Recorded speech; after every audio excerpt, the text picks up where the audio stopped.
కృపాసత్య సంపన్నుడు, మహాపురుషుడు, మహాధనుడు, ఈ మేడలంతయు తన కృపలో భద్రపరిచి ఈ చిట్ట చివరి పునరుద్ధాన దినములకు తోడుకొని వచ్చిన మన ప్రభు అయినటువంటి నజరేయుడైన యేసుక్రీస్తు వారి యొక్క ఘనమైన నామమునకు మహిమ కలుగును గాక. ఆమేన్, ఆమేన్. మన ప్రభు అయినటువంటి యేసుక్రీస్తు వారి యొక్క నామములో కూడి వచ్చిన మీ అందరికీ నా తరపున, మా కుటుంబ తరపున, హోసన్న వర్షిప్ సెంటర్ తరపున ప్రత్యేకమైనటువంటి వందనాలు తెలియజేస్తున్నాను. Praise the lord. ఆమేన్. దయనున్న వారందరూ తెరిచి లేఖికాండము 6వ అధ్యాయము 12వ వచనం గురించి ఈరోజు పరిశుద్ధాత్మ దేవుడు మనం ధ్యానించమంటున్నాడు. పరిశుద్ధాత్మ దేవుడు మనతో మాట్లాడబోతున్నాడు. జాగ్రత్తగా వాక్యాన్ని మీరు ఆలకించండి. బలిపీఠము మీద అగ్ని మండుచుండవలెను. బలిపీఠము మీద అగ్ని మండుచుండవలెను. అది ఆరిపోకూడదు. అది ఆరిపోకూడదు. ప్రతి ఉదయమున యాజకుడు దాని మీద కట్టెలు వేసి దాని మీద దహన బలి ద్రవ్యమును ఉంచి సమాధాన బలి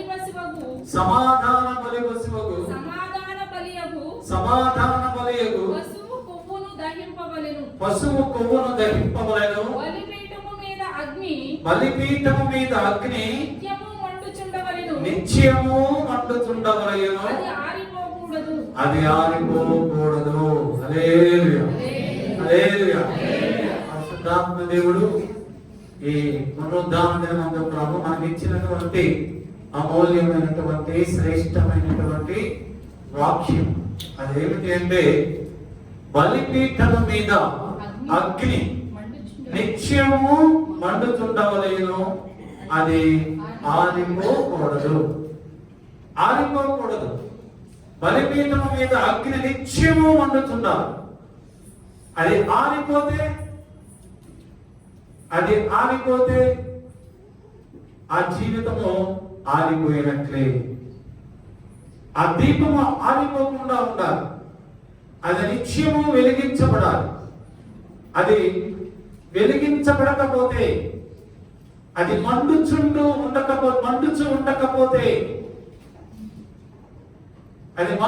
ఉండకపోతే మన జీవితం అంధకారమే, చీకటమయమే.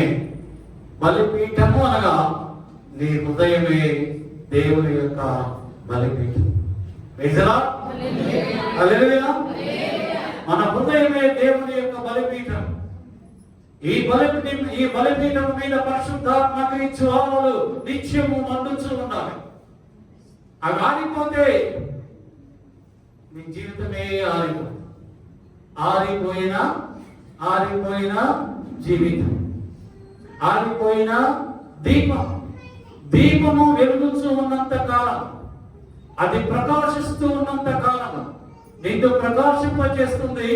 నీతో ఉన్న వారిని అందరినీ ప్రకాశింపచేస్తుంది. దాని వెలుగును అనేక మందికి ప్రసరింపచేస్తూ కనుక మన హృదయం అనేటువంటి బలిపీఠము మీద అగ్ని అనేటువంటి పరిశుద్ధాత్మ ఎప్పుడు మండుతూనే ఉండాలి. అగ్ని ఆరిపోకూడదు. ఆ అగ్ని నీలో మండుచూ ఉన్నంత కాలం నీవు దేవునికి ఇష్టమైన వాడిగా ఉంటావు. అగ్ని మండుచూ ఉన్నంత కాలం నీకు ఏ అపవిత్రత నిన్ను అంటదు, ఏ అపరిశుద్ధత నిన్ను అంటదు. ఒకవేళ అపరిశుద్ధత, పాపము, అపవిత్రత నీ దగ్గరకు వచ్చినప్పుడు మండుతున్న అగ్ని జ్వాలలో పడినటువంటి ఆ మిడత ఏ విధముగా దహించబడతాదో అదే విధముగా అపవిత్రత నీ దగ్గరకు వచ్చినప్పుడు ఆ అగ్ని జ్వాలలో అది మాడి మసై ఆ అగ్ని దగ్గరికి ఏది కూడా రాదు, ఏ అపరిశుద్ధత రాదు. నిత్యము పరిశుద్ధత కలిగిన ఉంటావు. నీలో పరిశుద్ధత ఉంటావు. పరిశుద్ధత లేకుండా ఎవడను దేవునికి ఇష్టడుగా ఉండదు. ప్రభువుకు మనం ఇష్టముగా ఉన్నప్పుడే మన జీవితాలు, మన కుటుంబాలు ఆశీర్వదింపబడతాయి, అభివృద్ధి చెందుతాయి. ఆయనకి ఇష్టముగా మనం లేకపోతే ఆ అగ్ని మనలో మండకపోతే, అది ఆరిపోతే సైతాను క్రియలన్నీ కూడా నీ మనస్సులో, నీ ఆలోచనలో, నీ తలంపులలో, నీ హృదయములలోనికి వచ్చేస్తాయి. అప్పుడు అంతకు ముందున్న వాటికంటే మరి ఎక్కువైనటువంటి దేవునికి ఇష్టం లేని కార్యములన్నీ కూడా నీ ఆలోచనలోనికి వస్తాయి, నీ తలంపులలోనికి వస్తాయి. అప్పుడు దేవుడు నిన్ను ప్రేమించడు. అప్పుడు దేవుడు నిన్ను ప్రేమించడు. నీ ప్రార్థన ప్రభు దగ్గరకు చేరదు. ప్రభు నీ ప్రార్థనకు సమాధానము ఇవ్వడు. ఎలాగో మన కుటుంబాలు ఆశీర్వదింపబడతాయి. ప్రభు దగ్గరకు మన ప్రార్థన వెళ్ళకపోతే, ప్రభు మనం ఆశీర్వదించకపోతే మన కుటుంబం ఎలాగా అభివృద్ధి చెందుతుంది? మన బిడ్డలు ఎలాగా అభివృద్ధి చెందుతారు? కనుక ప్రతి హృదయములో కూడా నిత్యము మండుతూనే ఉండాలంట. దహన బలి అగ్ని నిత్యము మండుచూ ఉండాలి. ఆ మండుచూ ఉన్నప్పుడు మన దగ్గరికి ఏ పాపము కూడా మన దగ్గరికి రాదు. మరి ఎవరి దీపాలు ఆరిపోతాయి? ఎందుకు దీపము ఆరిపోతుంది? మండుచున్న అగ్ని ఎందుకు ఆరిపోతుంది? ఎవరి దీపాలు ఆరిపోతాయి, ఎవరి జీవితాలు ఆరిపోతాయి. సామెతల గ్రంథం 13వ అధ్యాయం 9వ వచనములో సొలొమోను మహారాజు అంటున్నాడు, నీతిమంతుల వెలుగు తేజరిల్లును, భక్తిహీనుల దీపము ఆరిపోవును. యోబు గ్రంథం 18వ అధ్యాయం 5వ వచనం చదవండి. యోబు గ్రంథం 18:5. భక్తిహీనుల దీపము ఆర్పివేయబడును. చాలు. భక్తిహీనుల దీపము ఆర్పివేయబడుతుంది. భక్తిహీనుల దీపము ఆరిపోతుంది. ఎప్పుడు నిత్యము వెలుగుతుండవలసినటువంటి అగ్ని జ్వాలలు మన హృదయంలో ఆరిపోతాయంటే మనము భక్తిహీనులమైనప్పుడు. ఎప్పుడైతే మనలో భక్తి సన్నగిల్లిపోతాదో, ప్రార్థనా జీవితం సన్నగిల్లిపోతాదో, అప్పుడు ఆ దీపము ఆరిపోతూ కొద్ది దినాలైన తర్వాత దేవుడు ఆర్పివేస్తాడు. దేవుడే ఆర్పివేస్తాడు. అది కూడా ఆరిపోతుంది. యోబంటున్నాడు, ఆర్పివేయబడును అన్నాడు. దేవుడే ఆర్పివేస్తాడు అన్నాడు. సొలొమోను మహారాజు అంటున్నాడు, భక్తిహీనుల దీపము ఆరిపోతుంది. అది వెలగదు. కనుక దేవుని బిడ్డలారా, మన హృదయం అనేటువంటి బలిపీఠము మీద నిత్యము ప్రార్థన అనేటువంటి ధూపమును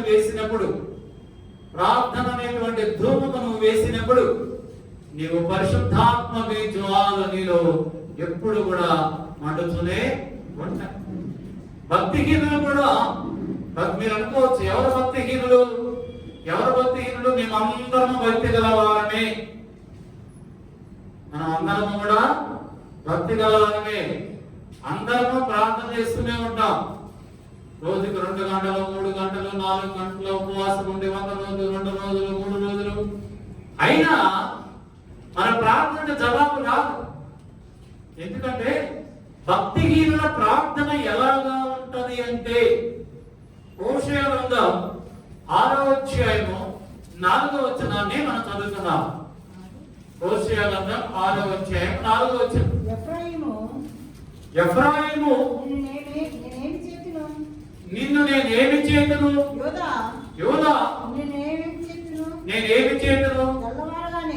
తెల్లవారగానే కనబడు మేఘము వలెను, తెల్లవారగానే కనబడు మేఘము ఎగిరిపోవునట్లు, ప్రాతకాలమున పడు మంచు ఆరిపోవునట్లు నీ భక్తి నిలువకపోవును. ఎఫ్రాయిముతో అన్నాడు దేవుడు, యోదాతో అంటున్నాడు దేవుడు. మీరు చేసేటువంటి ప్రార్థన ఎలాగా ఉన్నాయంటే, మీ జీవితాలు ఎలాగా ఉన్నాయంటే, తెల్లవారగానే కనబడు మేఘము ఏ విధముగా ఎగిరిపోతాడు. తెల్లవారినప్పుడు ఎన్నో మేఘాలు మనకి కనిపిస్తాయి. అయితే ఎప్పుడైతే సూర్యోదయం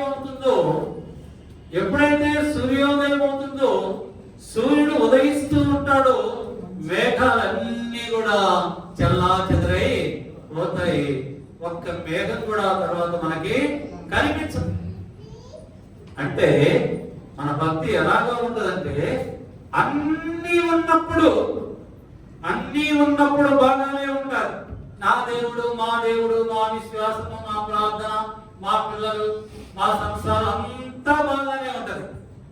ఎప్పుడైతే సూర్యుడు ఉదయించాడో అంటే వేడిమి కలుగుతుందో, నీ ఇంటికి శ్రమలు వస్తాయో, కష్టాలు వస్తాయో, బాధలు వస్తాయో, అవమానములు వస్తాయో, అప్పుడు ఆ శ్రమ కలిగినప్పుడు, బాధలు వచ్చినప్పుడు, నిందలు వచ్చినప్పుడు, అవమానములు వచ్చినప్పుడు నీ భక్తి ఉదయకాలం, ప్రాతకాలం, ఉదయకాలం మంచులే ఆ మేఘాలన్నీ కూడా ఎగిరిపోతాయి. నీ విశ్వాసము ఎగిరిపోతాడు.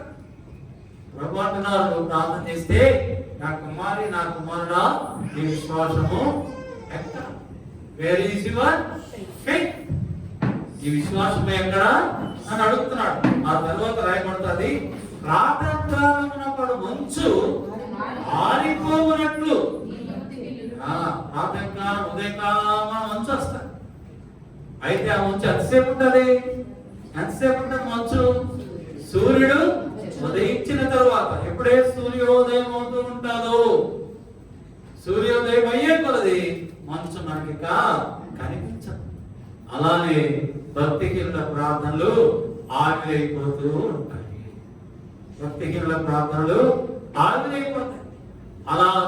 అలాగా ప్రార్థన చేస్తే విశ్వాస సహితమైన ప్రార్థన నిన్ను స్వస్థపరుస్తుంది, నీ కుటుంబాన్ని ఆశీర్వదిస్తుంది, అభివృద్ధి పరుస్తుంది. విశ్వాసహీనుడు అయితే నీ ప్రార్థన ప్రభు దగ్గరికి వెళ్ళదు. మనం అందరం కూడా నేను పరిశుద్ధనే ప్రభు నాతో మాట్లాడుతాడు. మీతో మాట్లాడేంటి? మాతో కూడా ప్రభు మాట్లాడతాడు. మేమందరము కూడా పరిశుద్ధమే.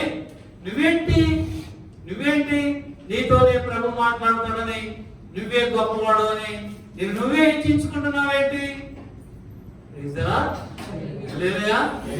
ప్రభు నీతోనే మాట్లాడతాడని నువ్వే హెచ్చించుకుంటున్నావేంటి? నువ్వే పరిశుద్ధుడు అని. మేము కూడా పరిశుద్ధమే. ప్రభు మాతోనే కూడా మాట్లాడతాడు. నువ్వెందుకు హెచ్చించుకుంటున్నావు అని కోరహు, దాతాను, అభిరాము, బోన్ ఈ నలుగురు కూడా వారితో సమాజంలో ఉన్నటువంటి పెద్దలలో ప్రముఖులైన 250 మందిని వారితో పాటు జతపరుచుకొని వారందరూ కూడుకొని ఒక మీటింగ్ పెట్టుకున్నారు. ఏ మీటింగ్ అది? ఈ మోషే ఏంటి, ఈ అహరోను ఏంటి, వీళ్ళిద్దరితోనే దేవుడు మాట్లాడతాడా? ఈ సభ్య సమాజంలో, ఈ సర్వ సమాజంలో, ఈ ఇజ్రాయేలీయులు వీరిద్దరే పరిశుద్ధులా? మనము పరిశుద్ధులు కదా? దేవుడు మనతో మాట్లాడటం లేదా? దేవుడు మనల్ని పెద్దలుగా నియమించలేదా? అధికారులుగా నియమించలేదా? ఈ మోషే ఏంటి, నేనే పరిశుద్ధులను అన్ని తానే అందరి మీద తను కావాలి హెచ్చించుకొని ఆధిపత్యం చేస్తున్నాడు ఏంటి అని వీళ్ళందరూ కూడా ఒక మీటింగ్ పెట్టుకున్నారు. పెట్టుకొని ఆ మీటింగ్ లో ఒక తీర్మానం చేసుకున్నారు. ఏమని? మనమందరము కలిసి మోషే అహరోను దగ్గరికి వెళ్ళి వారిని మనము అడుగుదాం. నువ్వెందుకు హెచ్చించుకుంటున్నావు? నువ్వెందుకు చదివే పరిశుద్ధులను చెప్పుకుంటున్నావు? మేము నీకంటే గొప్పవారమే. ఆ దేవుడు మాతో కూడా మాట్లాడు. నీతో మాట్లాడిన దేవుడు మాతో కూడా మాట్లాడతాడు అని వీరందరూ వెళ్ళి మోషే దగ్గరికి వెళ్ళి మోషేతో చెప్తే, మోషేని అడిగితే మోషే వాళ్ళందరి పాదముల దగ్గర సాష్టాంగపడ్డాడు. మరి మీరు సాష్టాంగపడి అడగవచ్చు కదా? అడగరు. ఎందుకు? వీళ్ళు అనుకుంటున్నారు మేమే పరిశుద్ధులు, మేము కూడా పరిశుద్ధులమే, మా దేవుడు మా ప్రార్థన కూడా ఆలపిస్తాడు.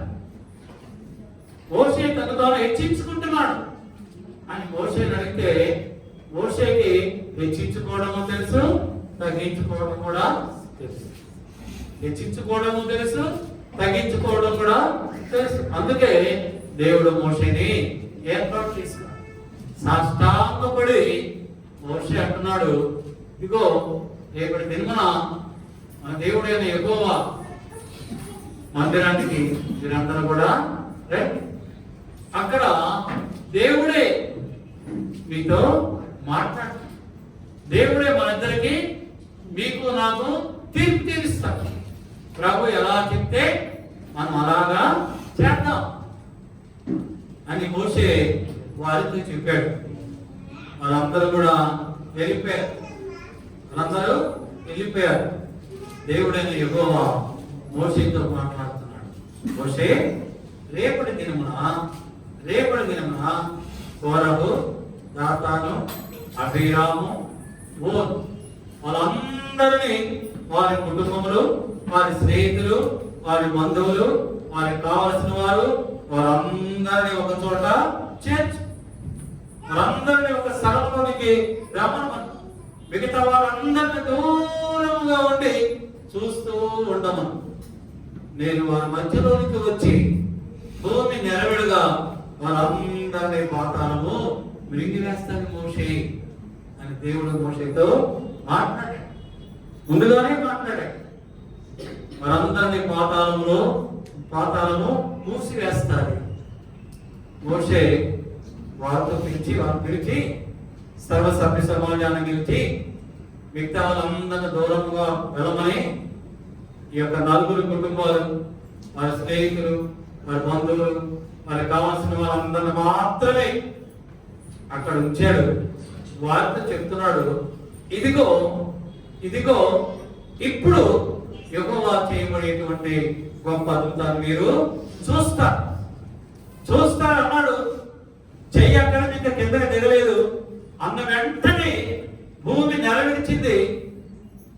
అందరూ పాతాళంలోకి వెళ్ళిపోయారు. అక్కడ ఏడుపును ఏమంటాయి, ఏడుపును పండుగలుట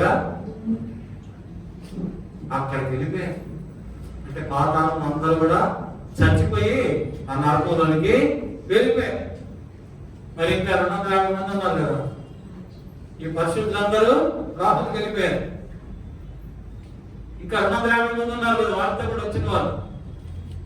ప్రభు అన్నాడు, ఆ 250 మంది వారి చేతుల్లో దీపాలు ఉన్నాయి కదా, వాటన్నిటినీ తీసి పక్కన పెట్టు. ఎందుకంటే అవి పరిశుద్ధమైనటువంటి దీపాలు. ఆ పరిశుద్ధమైనటువంటి దీపాలు అపరిశుద్ధమైనటువంటి మనుషుల దగ్గర ఉండకూడదు అని చెప్పి ఆ దీపాలు తీసివేశారు.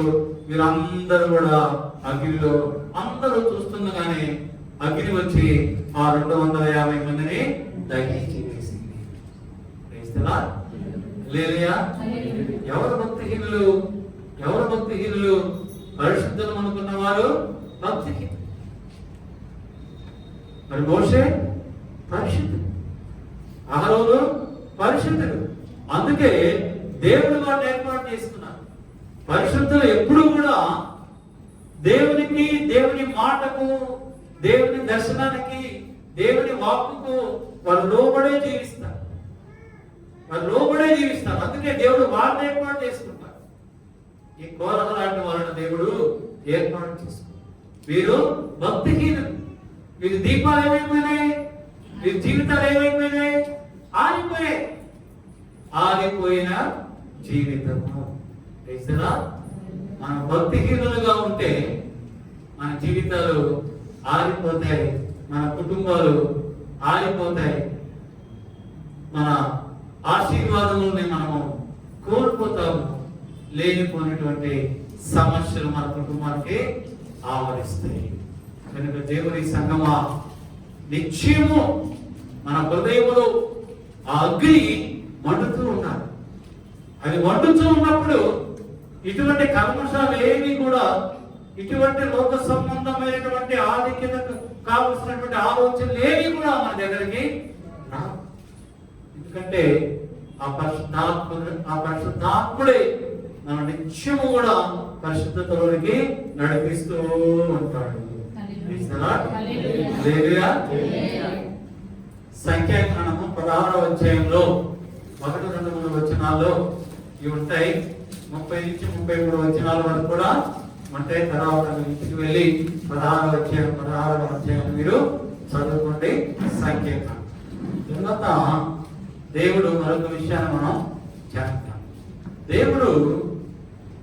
దేవుడు మానవును అతని కుటుంబాన్ని ప్రేమించి వారికి బహుకాలమైనప్పటికీ సంతానం లేకపోతే వారు నిత్యము ప్రార్థన చేస్తూ ఉంటే దేవుడు వారి ప్రార్థన ఆలకించి మానవ భార్యతో, ఇదిగో నీకు ఒక కుమారుడు ఇస్తానే, అయితే నువ్వేం చేయాలంటే ఆ కుమారుని నాకు నువ్వు ప్రతిష్ఠించాలి. నా ఆత్మ నిత్యము అతని మీద ఉంటారు, అతనికి నాజీరు నువ్వు చెయ్యొద్దు. చెప్తుంది, నువ్వు కుమారుడు కావాలని, సంతానం కావాలని నువ్వు ప్రార్థన చేస్తూ ఉన్నావు. అయితే నీ ప్రార్థన నేను ఆలకించాను, నీకు ఒక కుమారుని ఇస్తాను. ఆ కుమారుడు తల మీద, ఆ కుమారుడు నాజీరు చేయబడి ఉంటాడు, తల మీద మంగళ కత్తి నువ్వు పెట్టకూడదు. ఎందుకంటే ఆ కుమారుడు నిత్యము నా ఆత్మ చేత అభిషేకింపబడి ఉన్నాడు. ఆ కుమారుడే నా ప్రజలని శత్రువుల నుంచి కాపాడుతాడు. అర్థమైందా? ఎవరి గురించి ఎంతమందికి అర్థమైంది? చేయలేదండి అందరికీ అర్థమైందంటే బైబిల్ బాగా చదువుతున్నా. న్యాయాధిపతుల గ్రంథం 13వ అధ్యాయంలో ఉంటుంది. అయితే ఈ సంస్థలు ఏం చేశారంటే 16వ అధ్యాయము 20వ వచనానికి మనం వెళ్దాం. 16:20. ఆమె అంటే వేశ్య, దెలీలా అనేటువంటి వేశ్య, ఆమె సంసోనుతో అంటుంది. ఏమన్నది? సంసోను, ఫిలిష్తీయులు నీ మీద పడుచున్నారని అనగా అతను నిద్ర మేల్కొని ఎప్పటి ఎట్లు నేను బయలుదేరి విడచిమ్ము పొందును అనుకున్నాను. అయితే యెహోవా అతని ఎడబాసినది అతనికి తెలియలేదు. యెహోవా అతని ఎడబాసినది అతనికి తెలియదు. దేవుడు సంసోన్ని అభిషేకించి తన కొరకు ఏర్పాటు చేసుకున్నాడు. తన ప్రజలను వాళ్ళ శత్రువుల నుంచి విడిపించడానికి దేవుడు సంసోన్ని ఏర్పాటు చేసుకుని అభిషేకించాడు. అయితే సంసోన్ ఏం చేశాడు? దేవుడు ఇచ్చినటువంటి అభిషేకాన్ని కోల్పోయాడు, నిర్లక్ష్యం చేశాడు. ఎందుకు అభిషేకం పోయింది సంసోన్ దగ్గర నుంచి? ఎందుకు సంసోన్ యొక్క ఆత్మని దేవుడు ఆరిపోజేశాడు? ఎందుకు సంసోన్ యొక్క ఆత్మని దేవుడు అభిషేకాన్ని ఆరిపోజేశాడు? దేవుడే ఆరిపోజేశాడు. ఆత్మ ఆరిపోలేదు, దేవుడే ఆరిపోజేశాడు. ఎందుకు? సంసోను యొక్క అతిక్రమ క్రియలను బట్టి దేవుడు తను ఎందుకు ఏర్పాటు చేసుకున్నాడు, తను ఏం చేస్తున్నాడు, తను ఏ విధంగా చేస్తున్నాడు, ఏ విధముగా జీవిస్తున్నాడు, దేవునికి వ్యతిరేకముగా జీవిస్తున్నాడా, లేక దేవుని యొక్క కార్యములను నెరవేర్చడానికి జీవిస్తున్నానా అని యోచించలేకపోయాడు. ఒక మామూలు మనిషిలాగా ఎగలోక సంబంధమైనటువంటి కోరికలకు బానిసై వేశ్యా సాంగత్యము చేసింది. ఆ వేశ్యా సాంగత్యము చేసినప్పుడు దేవుడు సంసోనికి అంతకు ముందు 3 సార్లు సంసోనుని హెచ్చరించాడు. ముందుగా ఒకసారి ఆ వేశ్య దెలీలా అడిగినప్పుడు నాకు పలానా చోట నా ప్రాణం ఉన్నది, అది తీసేస్తే నా ప్రాణం పోతుంది అని చెప్పాడు. కానీ దెలీలా ఆ విధముగా చేసిన దేవుడు సంసోను యొక్క ప్రాణాన్ని తీరి మరలా వేధించింది, మరలా చెప్పాడు. అయినా దేవుడు సంసోను కాపాడాడు. చివరిగా దేవుడు కూడా చూసి ఇంకా ఎన్నిసార్లు చెప్పినా ప్రయోజనము లేదు కనుక ఆత్మను ఆపివేస్తే బాగా ఉంటుందని ఆత్మని ఆపివేసి ఇప్పుడు దేవుడు సంసోనుకి తోడుకాలి. అందుకే ఫిలిష్తీయులు సంసోనుని బంధించడానికి వచ్చినప్పుడు ఆ వేసి అంటుంది, ఇదిగో ఫిలిష్తీయులు నీ మీదకి వచ్చి ఉన్నారు అన్న వెంటనే సంసోను అనుకున్నాడు, ఇంకా దేవుడు నాకు ఇచ్చిన ఆత్మ నాలోనే ఉంది, దేవుడు ఇచ్చిన అగ్ని నాలో మండుతూనే ఉంది, ఆ దీపం ఇంకా వెలిగించబడుతూనే ఉన్నది, వెలిగిస్తూనే ఉన్నది, నేను ఇంకా బలమగలవాన్ని అనుకుని మామూలుగానే వారిని విదిలించి అయిపోయాడు. అయితే సంసోను వల్ల కాదు. ఎందుకు? యెహోవా అతనిని ఇప్పుడు దేవుడు ఇచ్చినటువంటి ఆత్మ సంసోనుతో లేదు. ఫిలిష్తీయులు బంధించారు. దేవుని ఆత్మ లేకపోతే ఆ అగ్ని మనలో మండకపోతే, నిత్యము వెలిగించబడకపోతే మన జీవితం ఎలాగా ఉంటదంటే ఫిలిష్తీయులు అనేటువంటి సైతాను, ఫిలిష్తీయులు అనేటువంటి అపవాది మనల్ని బంధించి వేస్తాడు. మనం బంధించి వేసి అంతటితో ఊరుకోదు. సంసోను ఏం చేసింది? బంధించారు, చెరసాలలో వేశారు, కళ్ళు పీకేశారు. తిరుగలి ఇసురు వాడాయను. తిరుగులంటే తెలుసా మీ అందరికి? విలేజ్లో పల్లెటూరు ఇంత ముందు కందులు, శనగలు ఇవన్నీ వేసి ఇలాగా విసురుతుంటే పప్పులు వస్తూ ఉంటాయి. అలాగా సంసోన్ని ఒక బండికి, ఎడ్ల బండికి కట్టేసి గానుగా తిప్పుతూ ఉన్నాడు. ఇప్పుడు ఏమి లేవు, కళ్ళు లేవు, చూడలేడు. భయంకరమైనటువంటి ఆ యొక్క గానుగా తిప్పుతూ, ఎంత భయంకరమైన పరిస్థితి అండి. సంసోను జీవితం ఎలాగా ఉంది? ఒకప్పుడు అగ్ని మండుతున్నప్పుడు ఎలాగా ఉన్నాడు, దేవుని యొక్క ఆత్మ చేత అభిషేకించబడినప్పుడు, ఆ అభిషేకం సంసోనులో ఉన్నప్పుడు దేవుని యొక్క ఆత్మ, యెహోవా ఆత్మ సంసోను మీదకి రాగా ఒకడు మేక పిల్లను చీల్చినట్టు సింహాన్ని చీల్చివేశాడు, అపవాదిని చీల్చివేశాడు. అపవాది ఏమీ చేయలేకపోయింది. ఒక్క పచ్చి గాడిద దవడతోటి 1000 మంది ఫిలిష్తీయులని చంపేశారు. దేవుని యొక్క ఆత్మ నీలో ఉంటే, అగ్ని ఎప్పుడు నీలో మండుచూ ఉంటే, ఈ లోక సంబంధమైనవి ఎన్ని వచ్చినా కూడా నీ దగ్గరికి రావు. ఆ పరిశుద్ధాత్మకి జ్వాలలు నీ చుట్టూ కాపుదలుగా ఉంటాయి. ఆ జ్వాలలు అపవాది మాడి మసైపోతాయి. దేవుని బిడ్డలారా, నీవు భక్తిహీనంగా ఉంటే నీ జీవితం, మన జీవితాలు ఆగిపోతాయి. ఒకసారి మనం జ్ఞాపకం చేసుకోవాలి. మనం ఎలాగా ఉన్నాం, మన కుటుంబం ఎలాగా ఉన్నది. ఆశీర్వదింపబడిన కుటుంబంగా ఉంటే నీలో ఆ యొక్క దేవుని యొక్క అగ్ని మండుతూ ఉంటుంది. ఒకవేళ శపించబడినటువంటి జీవితముగా మన జీవితాలు ఉంటే, అంటే ఆరిపోయిన జీవితం, ఎండిపోయిన జీవితం, అటువంటి జీవితాలు మనకుంటే, మన కుటుంబంలో ఉంటే, మనం ఏం చేయాలంటే మరలా ప్రభు దగ్గరకు మనము దేవుని యొక్క ఆత్మను మనము పొందుకోవాలి. ఆ ఆత్మను పొందుకునే వరకు కూడా ఆ కష్టాలు, సమస్యలు మనము అనుభవిస్తూనే ఉండాలి.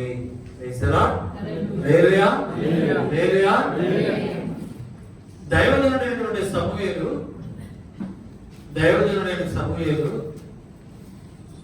తైలపు గుడి తీసుకొని బయలుదేరి వెళ్తూ ఉన్నాడు అభిషేకించుతాడు. వెళ్ళిన తర్వాత మార్గమధ్యంలో సౌలు కనిపించాడు. ఎవరికి? దైవజనుడైన సమూయేలుకి. సౌలు కనిపించిన వెంటనే సమూయేలు ఆ ధైర్యంతో సౌలును అభిషేకించి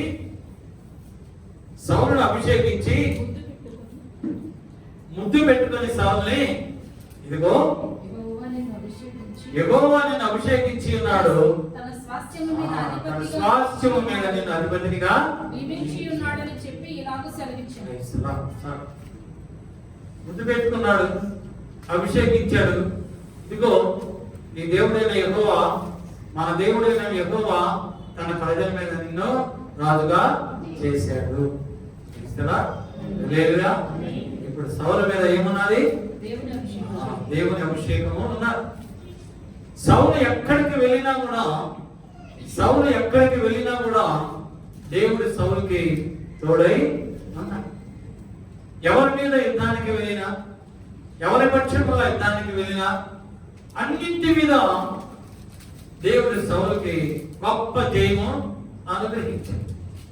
అయితే ఒకసారి ఫిలిష్తీయులు విస్తారమైనటువంటి సైన్యంతో ఫిలిష్తీయుల సర్దారులు ఇశ్రాయేలీయుల మీదకి యుద్ధానికి వచ్చారు. ఇశ్రాయేలీయుల మీదకి యుద్ధానికి వస్తే సమూయేలు ప్రవక్త అంటున్నాడు, దైవజనుడు, నీవు గిల్గాలులో ఉండు, 7 దినముల తర్వాత నేను వస్తా. నేను వచ్చి అక్కడ బలి నేను అర్పిస్తాను. మన దేవుడైన యెహోవాకి నేను బలి అర్పిస్తాను. నేను వచ్చే వరకు నువ్వు వేచి ఉండు అని చెప్పాడు. నేను వచ్చే వరకు నువ్వు వేచి ఉండు. నీ ప్రాణం పోయినా సరే, నీకెంత కష్టం వచ్చినా సరే, శత్రువులు మిమ్మల్ని తరుముతున్నా సరే, నీవు మాత్రం అక్కడే ఉండు. ఎప్పటి వరకు? నేను వచ్చే వరకు. ఇది దేవుడైన యెహోవా నీకు ఆజ్ఞ ఇస్తున్నాడు అని చెప్పాడు. అయితే సౌలు గిల్గాలులో ఎదురు చూస్తూ ఉన్నాడు. సమూయేలు ప్రవక్త రాలేదు. శత్రువుల ఫిలిష్తీయులు ఆ గిల్గాలు చుట్టూ కూడా విస్తారమైనటువంటి సైన్యంతో ముట్టడి వేస్తున్నారు. వాళ్ళు ఇంకా ముందుకు వస్తూ ఉన్నారు. ఇశ్రాయేలీయులు భయపడుతున్నారు. సౌలు భయపడుతున్నాడు. వాళ్ళు ఎప్పుడు వస్తారు, ఎప్పుడు మీద పడతారు, మా పరిస్థితి ఏంటి? వస్తానన్న సమూయేలు ప్రవక్త దైవజనుడు ఇంకా రాలేదు. శత్రువులు మీదకి వచ్చేస్తున్నారు. ఏం చేయాలా అని సమూయేలు బలి అర్పించవలసినది సమూయేలు రాకుండానే, ప్రవక్త రాకుండానే, దైవజనుడు రాకుండానే రాజుగారు ఏం చేశారు? బలి అర్పించేశారు. ఈ రోజుల్లో చాలా మంది ఇలానే ప్రవర్తిస్తూ దైవజనుడిని పిలుస్తారు. దైవజనుడు నేను వచ్చే వరకు ఉండనమ్మా, నేను వస్తాను కదా, నేను ప్రార్థన చేస్తాను కదా, నేను వాక్యం చెప్తాను కదా అంటే దైవజనుడు వచ్చే వరకు వాళ్ళు ఉండరు. వాళ్ళ పనులు వాళ్ళే చేసేస్తారు. ఇంకా తర్వాత దైవజనులు ఏం చేస్తారు? అలానే సమూయేలు ప్రవక్త వచ్చి అలాగ బలర్పించాడు. రాజుగారు ప్రార్థన చేశాడు, ప్రార్థన ధూపం వేశాడు. వెంటనే సమూయేలు వచ్చి మీరు ఏం చేస్తారు? రాజుగారు అయ్యగారు మీరు రావడం ఆలస్యమైంది, అందుకని నేనే బలి అర్పించాను. శత్రువులు చేస్తున్నాను, చంపేస్తాడేమోనని భయంతో నేనే, మీరు చేయవలసిన పని, దైవజనుడు చేయవలసిన పని నేనే చేశాను. నువ్వు చేయవలసిన పని నేనే చేశా అన్నాడు రాజు. అప్పుడు దేవజనుడు అన్నాడు, అందుకు నేను చేయవలసిన పని నువ్వు చేసావు కదా, అయితే నీ శత్రువుల్ని నీ సామర్థ్యం చేతనే నువ్వు చేయొచ్చు. చేస్తారా? లేదుయా, నువ్వు ప్రార్థన చేస్తున్నావు కదా, నీ ప్రార్థన ఆలకించి దేవుడు నీ ప్రార్థనకు సమాధానం ఇచ్చి నీ ప్రార్థనను ఆలకించి నిన్ను నీ కుటుంబాన్ని ఆశీర్వదిస్తాడులే, ఇంకా నా ప్రార్థన ఎందుకు ఏమన్నాడు సమూయేలు? సన్నా ఎంతగా చేసేవాడు నువ్వు? నేను వస్తానన్నాను కదా, నేను వచ్చేంత వరకు నువ్వు ఉంటే నీ పక్షంగా దేవుడు యుద్ధం చేస్తాడు, నీ రాజ్యాన్ని విస్తరిస్తా. దేవుడు అనుకున్నాడు, యెహోవా అనుకున్నాడు, నిన్ను అభిషేకించినప్పుడు సౌలు కుటుంబాన్ని సమస్తాన్ని సదాకాలము నా ప్రజల మీద తరతరముల వరకు సౌలు సంతానాన్ని నా ప్రజల మీద అధిపతిగా ఉంచాలి అని అనుకున్నాడు దేవుడు. ఇంకా ఆ విషయం తెలియదు. దేవుని యొక్క ఉద్దేశం, ఆలోచన ఏంటంటే ఇప్పుడు నిన్ను, నీ కుటుంబాన్ని, నీ పిల్లలు, వారి పిల్లలు తరతరములకు నీ కుటుంబానికి ఉన్నతమైనటువంటి స్థితి, ఉన్నతమైన ఆశీర్వాదములు ఇవ్వాలని దేవుడు ఎంతో ఆశపడ్డాడు. మరి నీవు చేసినటువంటి ఈ భక్తిహీనులు చేసేవే ఈ కార్యమును బట్టి దేవుడు నీ యొద్ద నీ రాజ్యాన్ని తొలగించి వేస్తాడు.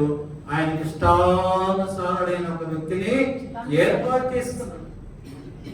తన హృదయానుసారుడైన వ్యక్తిని ఏర్పాటు చేసుకున్నాడు. హల్లెలూయా, హల్లెలూయా.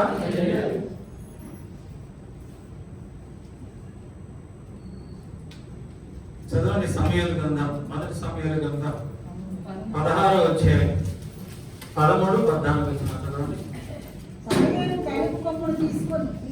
సమూయేలు తైలపు కొమ్ము తీసి వాని సహోదరుల ఎదుట వానికి అభిషేకము చేసి నాట నుండి యెహోవా ఆత్మ దావీదు మీదికి బలముగా వచ్చింది. తర్వాత 14వ వచనం, యెహోవా ఆత్మ సౌలుని విడిచిపోయి యెహోవా యొద్ద నుండి దురాత్మ ఒకటి వచ్చి సౌలుని గెలిపించెను. హల్లెలూయా. సౌలు చేసినటువంటి ఆ ఆజ్ఞ అతిక్రమం, ఆ పాపం ఏం చేసిందంటే సౌలు ఉన్నటువంటి ఆ యొక్క మండుచున్న ఆ అగ్ని జ్వాలలన్నీ కూడా ఆరిపోయాయి. ఇప్పుడు సౌలు హృదయంలో ఉన్న దీపం అంటే దేవుని ఆత్మ అనేటువంటి దీపం ఆరిపోయింది. దేవుని యొక్క శక్తి ఇప్పుడు సౌలులో లేదు, దేవుని యొక్క ఆత్మ లేదు. దేవుడు సౌలుని విడిచిపెట్టేసి ఎప్పుడైతే దేవుడు నిన్ను నన్ను మనం విడిచిపెడతాడో వెంటనే ఎవరు వస్తారు మన దగ్గరికి? వెంటనే ఎవరు వస్తారు? దురాత్మ వస్తాడు, సైతాన్ వస్తాడు. మనం ఎప్పుడైతే దేవుని ఆత్మను పోగొట్టుకుంటామో ఆ దేవుని దగ్గర నుంచి దురాత్మ మనకి వస్తుంది, సైతాన్ మనకి వస్తాడు. మనం భక్తిహీనులుగా ఉన్నప్పుడు, మన ప్రార్థనా జీవితం సన్నగిల్లినప్పుడు అపవాది మన గృహంలోనికి ఎంటర్ అవుతుంది. అపవాది మన గృహంలోనికి చొచ్చుకుని వస్తాడు, మన గృహంలో ప్రవేశిస్తాడు. ఎప్పుడైతే అపవాది మన గృహంలోనికి ప్రవేశించాడో వెంటనే మన గృహంలో మనం సమాధానాన్ని కోరుతాం. అశాంతి, అసమాధానం ఆ కుటుంబంలో దేవుని ఉండదు, ఆశీర్వాదము ఉండదు. సౌలు రాజుగా బ్రతికినంత కాలము కూడా సమాధానం లేకుండానే బ్రతికి. అయితే దేవుడు తన ఆత్మని తాను ప్రేమించినటువంటి దావీదు మీద అభిషేకించను. యెహోవా ఆత్మ దావీదునికి నిత్యము తోడుగా. దావీదు వెలిగించబడినటువంటి దీపముగా ఇప్పుడు దావీదు ఉన్నాడు. సౌలు అయితే ఆరిపోయిన జీవితం, ఆరిపోయినటువంటి దీపముగా. మనం ఎలాగా ఉండాలి అంటే దావీదులాగా మనము మన దీపము నిత్యము కూడా వెలుగుతూ ఉండాలి. అంటే నిత్యము మనము ప్రార్థన చేసుకుంటూ ఉండాలి, ప్రార్థనాపూర్వకముగా ఉండాలి. సమయమందును అసమయమందును కూడా మనము ప్రార్థన చేసుకుంటూ ఉండాలి. మన ప్రార్థన జీవితమే మన జీవితాన్ని వెలిగింప చేస్తుంది. హల్లెలూయా. యోబు భక్తుడు అంటున్నాడు, మన జీవితాలు ఎలాగా ఉండాలంటే 11వ అధ్యాయం 17వ వచనం చదవండి. యోబు గ్రంథము 11వ అధ్యాయం 17వ వచనం. అప్పుడు నీ బ్రతుకు మధ్యాహ్న కాల తేజస్సు కంటే అధికముగా ప్రకాశించును. అప్పుడు నీ బ్రతుకు ఎప్పుడు? అప్పుడు నీ బ్రతుకు మధ్యాహ్న కాలము తేజస్సు కంటే, అంటే మధ్యాహ్నం ముందు సూర్యుని యొక్క తేజస్సు ఎంత ఎక్కువగా ప్రకాశిస్తూ ఉంటాడు, ఎంతగా సూర్యుడు మండుచు ప్రకాశిస్తూ ఉంటాడు, అంతకంటే అధికమైనటువంటి ప్రకాశము, వెలుగు, దీవెన, ఆశీర్వాదము, సమృద్ధి మన గృహాలకి, మన జీవితాలలో పట్టాలి. ఎప్పుడు ఎప్పుడు ఉంటుంది? యోబు ఏమంటున్నాడు? ఎప్పుడు ఉంటుంది? అప్పుడు అంటే ఎప్పుడు? దానిలో అయితే చాలు. నీవు నీ మనస్సును తిన్నగా నిలిపిన ఎడల, నీ చేతులు ఆయన వైపు చాపిన ఎడల,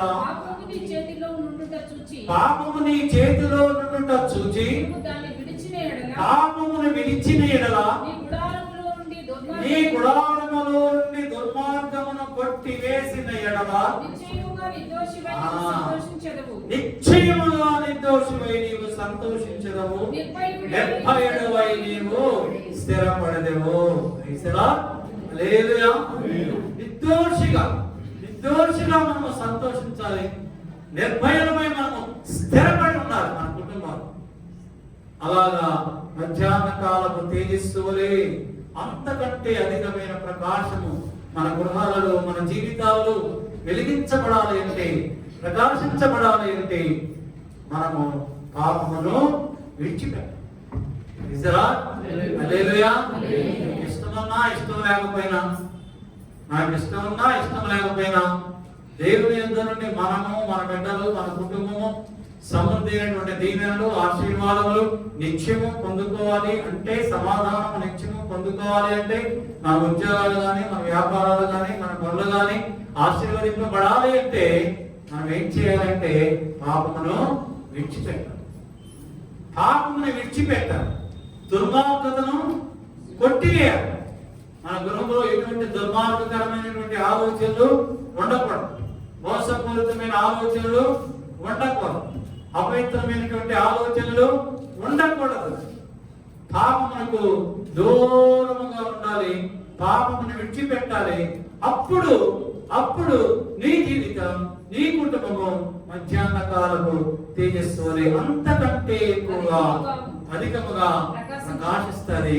దేవుడు నీకు కావలసిన వాటికంటే సమృద్ధిలో నుండి సర్వ సమృద్ధిలోనికి నిన్ను, నీ కుటుంబాన్ని నడిపిస్తాడు. అటువంటి శ్రేష్టమైనటువంటి అనుభవం ప్రభు మీ అందరికీ అనుగ్రహించును గాక. ఆమేన్. ఆమేన్. ఆమేన్. లూకాసు వార్త 15వ అధ్యాయం 8వ వచనాన్ని చదువుకుందాం. 15:8. ఏ స్త్రీకైనను 10 వెండి నాణెములు ఉండగా వాటిలో ఒక నాణెము పోగొట్టుకుంటే ఆమె దీపము వెలిగించి ఇల్లు ఊడ్చి అది దొరుకు వరకు జాగ్రత్తగా వెతకదా. హల్లెలూయా. ఏ స్త్రీకైనా 10 వెండి నాణెములు ఉండగా వాటిలో ఒక నాణెము పోగొట్టుకుంటే ఆ దీపము వెలిగించి ఇల్లు ఊడ్చి అది దొరికి వరకు జాగ్రత్తగా వెనకదా. ఏం చేసింది ఆ స్త్రీ? దీపం వెలిగించింది, జాగ్రత్తగా వెతికింది, ఆమె పోగొట్టుకున్న నాణెము దొరికింది, ఆ సంతోషాన్ని అందరితో పంచుకుంది.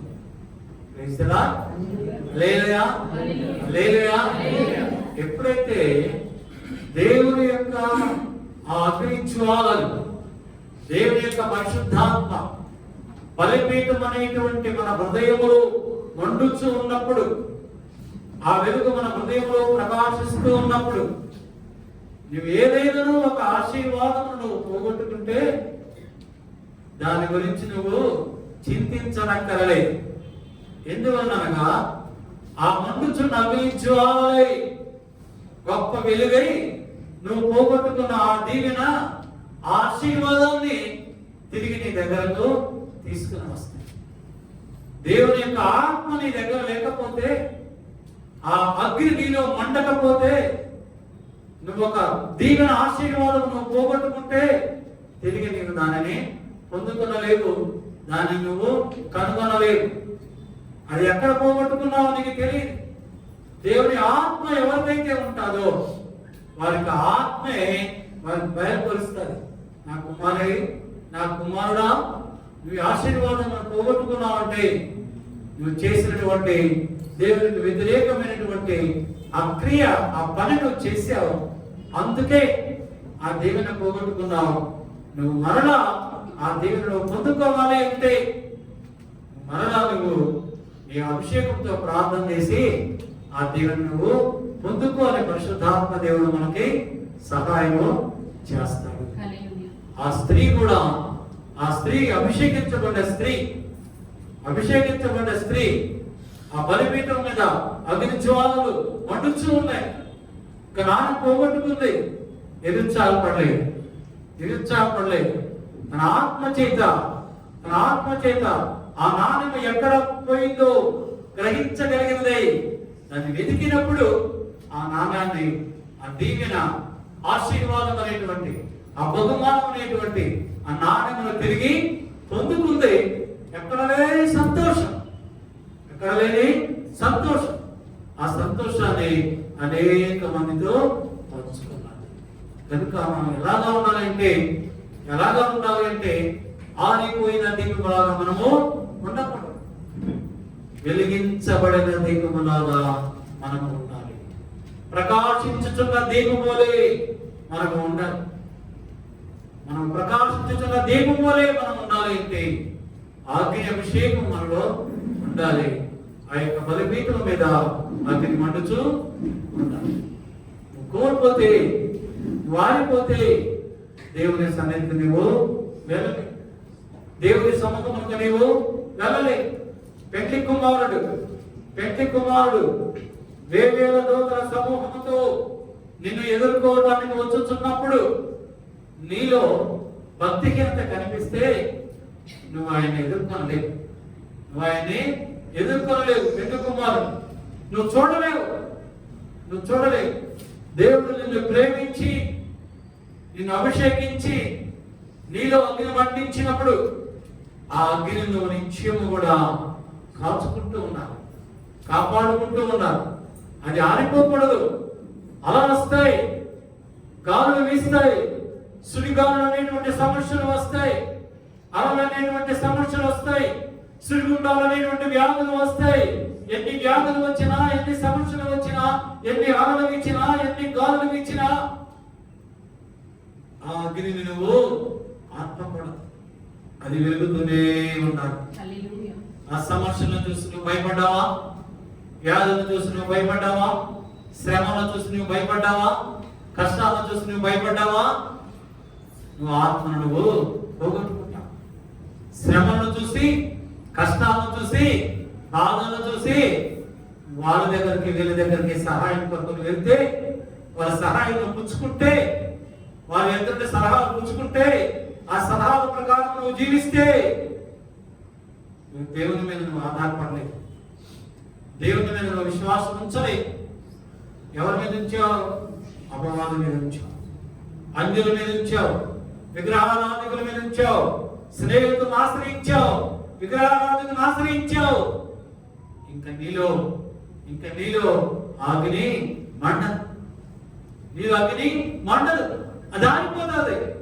అది ఆరిపోయిన తర్వాత నీ దీపము వెలిగించబడకపోతే, నీ దీపం వెలగబడకపోతే, దారిపోయి ఉంటే, ఇదిగో పెళ్లి కుమారుడు వచ్చుతున్నాడు, స్వరం వినిపిస్తూ ఉన్నది, పెళ్లి కుమారుడు వస్తున్నాడు, పెళ్లి కుమారుడు వస్తున్నాడు, పెళ్లి కుమారుడు వస్తున్నాడు అని సకల ప్రజలు కూడా ఆయన లేవీయుల దూతల సమూహంలో చేత వస్తూ ఉంటే, ఆ మాటలతో వస్తూ ఉంటే, ప్రధాన దూత శబ్దంతో వస్తూ ఉంటే, నువ్వు ఎక్కడున్నావో ప్రభు అంటున్నాడు, ఎవరో నాకు తెలియదు. ఎవరి జీవితాలైతే వెలిగింపబడి ఉంటాయో వారిని తీసుకొని ఆయన వెళ్ళిపోతాడు. ఆయన వెళ్ళిపోయిన తర్వాత ఆ తలుపు వేయబడుతుంది. ఆ తర్వాత యారిపోయిన వాళ్ళు మళ్ళా వెలిగించుకొని మళ్ళా వస్తే అక్కడ ద్వారపాలకులు అంటున్నారు, మీరెవరు? ఆయనకి తలుపు మూసివేయబడి, ఒకసారి మూసివేయబడితే మరలా దాన్ని ఎవ్వరు కూడా ఎవరు తీయచారు. కనుక మత్తయి సువార్త 25వ అధ్యాయంలో 1 నుంచి 13 వరకు ఈ మాటలు ఉంటాయి. ఈ తర్వాత చదువుకోండి. అక్కడ బుద్ధి లేని కన్యకలు 5 ఉన్నారు, బుద్ధి కలిగిన వాళ్ళు 5 ఉన్నారు. మొత్తం ఎంతమంది ఉన్నారు? 10 మంది ఉన్నారు. అయితే బుద్ధి కలిగిన వారు వారి దీపములు ఆరిపోకుండా సమృద్ధి అయినటువంటి ఆ యొక్క ఆయిల్ని వాళ్ళ దగ్గర దాచుకున్నారు. మనం కూడా దాచుకోవాలి. మనలో వెలుగుతున్నటువంటి ఆ వెలుగు ఆరిపోకుండా నిత్యము వెలిగిస్తూనే ఉండాలి. అది కొంచెము ఆరిపోతుంటే వెంటనే దానికి ఆయిల్ అలా వెలిగిస్తూనే ఉండాలి. అయితే ఈ బుద్ధి లేని వాళ్ళు ఏం చేశారంటే, వారి దీపాలు ఆరిపోయినాయి, వారి దగ్గర ఆయిల్ లేదు. వారు వచ్చి బుద్ధి కలిగిన వాళ్ళని అప్పడిగారు. వీళ్ళు అన్నారు, ఇవాళ డబ్బులా బియ్యమా అప్పు ఉండాలి. అలా కాదు, మేము బయట మార్కెట్లో అమ్ముతారు. మార్కెట్లో దేవుని ఆత్మను అమ్మే దైవజనులు పెద్ద వాళ్ళు చాలా మంది ఉన్నారు. దేవుని ఆత్మను అమ్ముతారండి.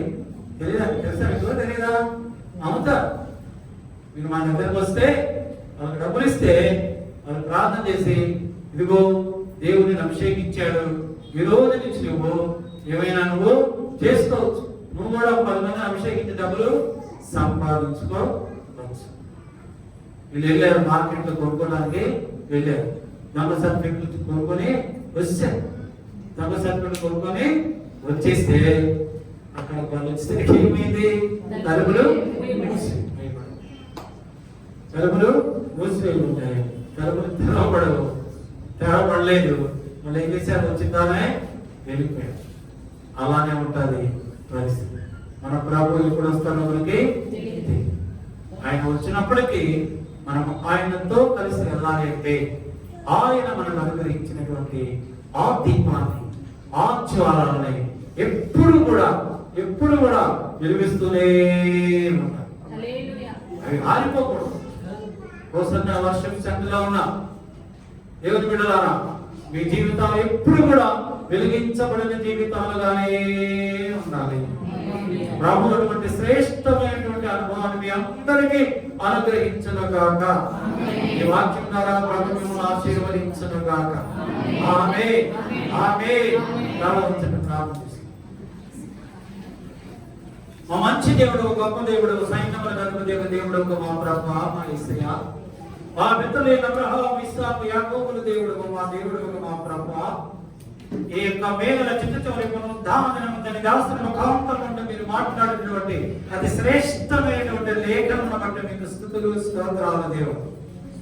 నిత్యము మా జీవితాలని మా హృదయం అనేటువంటి బలిపీఠం మీద అగ్ని మండుచూ ఉండాలి. అగ్ని నిత్యము మండుచూ ఉండాలని.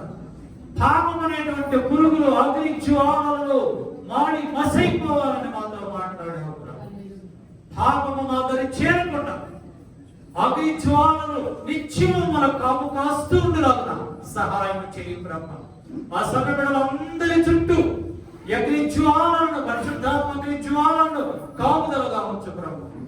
అగ్ని జ్వాలలు వారి హృదయములలో ప్రకాశింపు చేయనైనా వెలిగింపబడినటువంటి కుటుంబములకు, ఆశీర్వదింపబడినటువంటి కుటుంబములకు, యేసయ్యను కలిగినటువంటి కుటుంబములుగా ఆ సంఘ బిడ్డల కుటుంబాలు, అన్ని కుటుంబములను మీరు బహుగా ఆశీర్వదించండి ప్రభువానికి స్తోత్రాలు.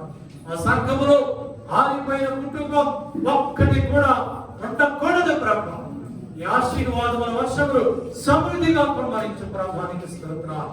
అందరూ ఎందుకు భయభక్తులు కలిగి జీవించడానికి కృప దయచేయనైనా. ఇదిగో నీ బిడ్డలు వెలుచుండగా నీ సన్నిధి తోడుగా ఉంచి నీ ఒక కాంతిగా వాళ్ళ మీద ప్రకాశింపచేసి క్షేమముగా, సమాధానముగా, ఆరోగ్యముతో వారి గృహములకు వెళ్ళటకు కృప దయచేయనైనా నీకు స్తోత్రాలు. మీరే సకల ఘనత మహిమ ప్రభావంలో పొందుగలమని యేసుక్రీస్తు వారి అతి శ్రేష్టమైనటువంటి నామములో అడుగుతూ వేడుకొనుచు పొందుకొని ఉన్నాం మా పరలోకపు పరమ తండ్రి. ఆమేన్, ఆమేన్, ఆమేన్. మన పరమ తండ్రి అయినటువంటి దేవుని ప్రేమయు, మన ప్రభువును రక్షకుడైన యేసుక్రీస్తు వారి యొక్క కృపా రక్షణ, పరిశుద్ధాత్మ దేవుని కన్యోలు సహవాసము సన్నిధి ఇప్పుడు వచ్చిన సంఘ బిడ్డలందరికీ, ఇంకా నువ్వు రాలేకపోయిన వారందరికీ, ఈ దినమున కాంపిటేటివ్ ఎగ్జామ్స్ రాస్తున్న వారందరికీ, ఈ దినమున బర్త్డే జరుపుకుంటున్న వారందరికీ, ఈ దినమున మ్యారేజ్ జరుపుకుంటున్న వారందరికీ, వాక్యమును ప్రకటించిన దైవజనుల వారి కుటుంబములకు, లోకములో ఉన్న సకల పరిశుద్ధులకు ఇప్పుడు నువ్వు ప్రభు రాకడ పర్యంతము సదాకాలము తోడై ఉండుగాక. ఆమేన్, ఆమేన్, ఆమేన్. హల్లెలూయా, హల్లెలూయా, హల్లెలూయా.